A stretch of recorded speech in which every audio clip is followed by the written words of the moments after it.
Bem, a questão europeia é aqui, obviamente, uma questão absolutamente central, e eu devo dizer que até agora, desde o início da crise até este momento, não consigo, por mais que me esforce, vislumbrar qualquer sinal de que as coisas ainda se podem compor a nível europeu. Vários líderes, inclusivamente a chanceler, têm dito várias vezes que esta crise, pela sua dimensão e pelo seu efeito destruidor, é uma espécie, não é uma espécie, é uma prova de vida para a União Europeia.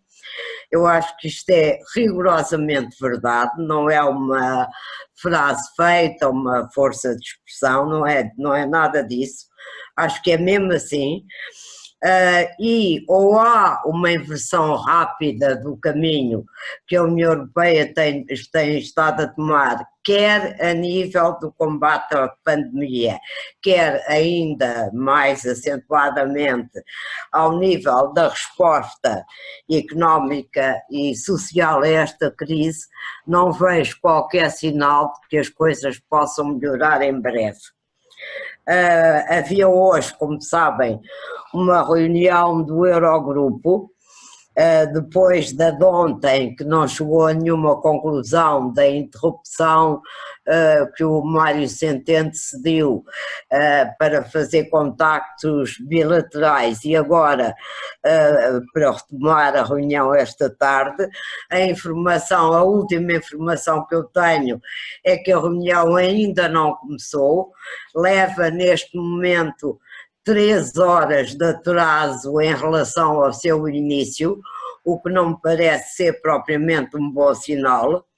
Eu queria referir muito rapidamente que a nível da própria pandemia e da resposta humanitária, humana, não é humanitária, é humana, a Europa começou mal, como toda a gente sabe, houve países que fecharam fronteiras sem sequer avisar o vizinho do lado, houve países que decidiram proibir a exportação, a saída do país de material médico fundamental para combater a pandemia.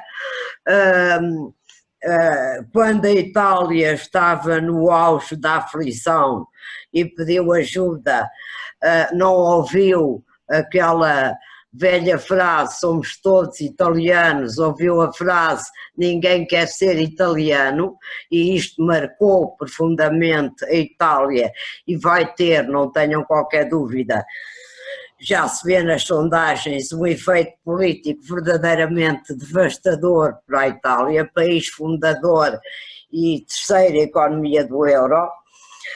Quando se tratou da resposta económica, houve uma primeira reunião do Eurogrupo, como sabem, ficou célebre pelo confronto entre o Ministro das Finanças holandês e uma série de outros ministros das Finanças, nomeadamente o italiano e o espanhol, e foi tão inconclusiva que eles mandaram a bola para o Conselho Europeu. Devem ter lido na imprensa uma descrição minuciosa do Conselho Europeu que não podia ter corrido pior, não houve qualquer entendimento e teve a um momento de ruptura, de acabar o Conselho sem conseguirem aprovar qualquer declaração final, o que teria sido um desastre político, obviamente. A chanceler salvou a coisa à última da hora, mas devo lembrar que a declaração que acabou de ser aprovada é típica da União Europeia, ou seja, evita o problema não mencionando nem o recurso ao mecanismo europeu de estabilidade, nem o recurso aos coronabonds, e limitando-se a dizer que a União usará todos os instrumentos ao seu alcance para enfrentar uma crise que é sublinhada no comunicado final, na declaração final, como sendo a mais grave da sua existência. Foi a única maneira de saírem dali sem uma ruptura, um abandono da reunião e, mais uma vez, chutaram a bola para o Eurogrupo, alegadamente para que decida em função destas orientações que não são nenhumas orientações, e hoje estamos a ver que o Eurogrupo não ata nem desata e vai ser muito difícil que saia hoje alguma coisa de verdadeiramente diferente e significativo. Os ânimos extremaram-se, a França e a Alemanha, como sabem, o Le Maire e o Scholz estão a tentar entre eles encontrar uma solução qualquer que permita salvar o dia. É a ideia de um fundo que não é não é o Mecanismo Europeu de Estabilidade, é um fundo diferente, próprio para a situação, com bastante poder de fogo e aparentemente financiado pela emissão de dívida por parte da Comissão Europeia.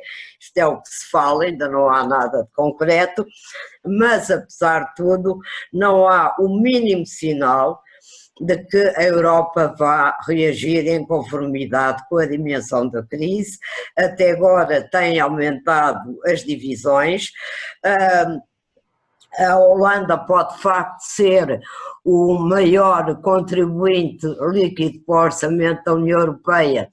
Eu creio que é a Suécia, mas a Suécia não é membro do euro. Mas de facto ela e a Alemanha são os dois maiores beneficiários da União Europeia, do mercado único e do euro, como toda a gente sabe, mas isto é uma conta que nunca ninguém faz. Há aqui, creio eu, ainda, para não ser totalmente pessimista, uma vaguíssima esperança de que a chanceler tenha um rebate de consciência ou uma inspiração, não direi divina, mas da história ou qualquer coisa assim do género, e perceba que chegou o momento dela, como muitos outros chanceleres já tiveram o seu momento na história da Alemanha, e que ainda possa fazer aquilo que até agora nunca foi capaz de fazer, andar o caminho todo, em vez de andar só meio caminho e depois ficar ali parada, e convencer os alemães, coisa que também ainda não conseguiu desde o início desta crise em 2009, que a Europa também lhes exige alguma coisa, mesmo que eles acreditem que não, e que são um país muito generoso, que dá muita coisa aos outros e não recebe nada. Ainda pode a chanceler ter aqui um momento de inspiração.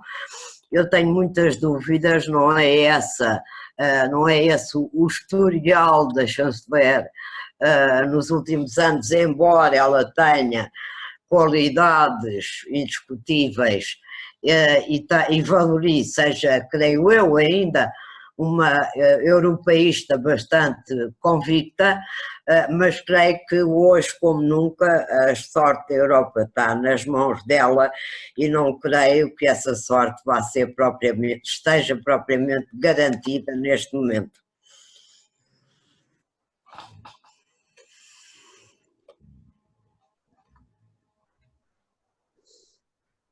Disse. Acho que o Álvaro não está. Pois, ele até agora esteve a funcionar e agora perdeu outra vez a ligação, julgo eu. Vou tentar novamente o contacto.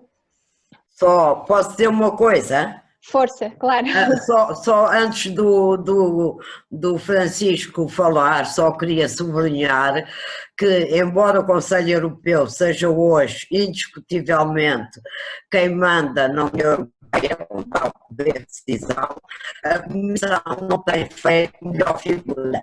A Presidente da Comissão todos os dias tenta disparar para um lado qualquer na ciência do alvo, como temos visto, começou uma tentativa tímida com 37 mil milhões de dinheiro para ajudar os países em maiores dificuldades. Não estamos a ouvir, Teresa. Sim? Não te estamos a ouvir, Teresa. Então. Ouvimos muito bem a intervenção toda, agora esta... Este é o último comentário, não? Se puderes repetir o início do raciocínio que estavas a fazer. E agora, ouvem-me? Sim, sim. Muito bem. O que eu estava a dizer é que eu não falei da Comissão e da sua Presidente, porque o poder está naturalmente hoje concentrado no Conselho Europeu, e é o Conselho que toma as decisões, o Conselho Europeu, naturalmente.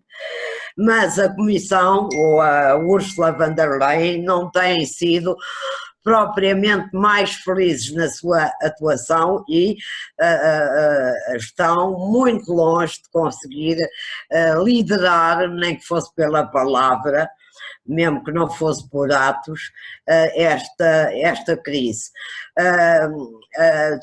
Todos os dias a Presidente da Comissão dispara para um lado qualquer, a ver se acerta, quase nunca acerta, até agora acertou pouco.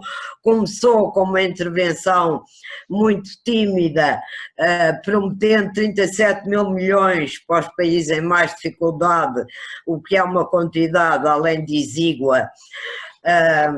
É uma quantidade, é um dinheiro que ela não é novo, que ela ia buscar ao orçamento da União Europeia, quer dizer, tirava daqui e punha ali, não fez nada.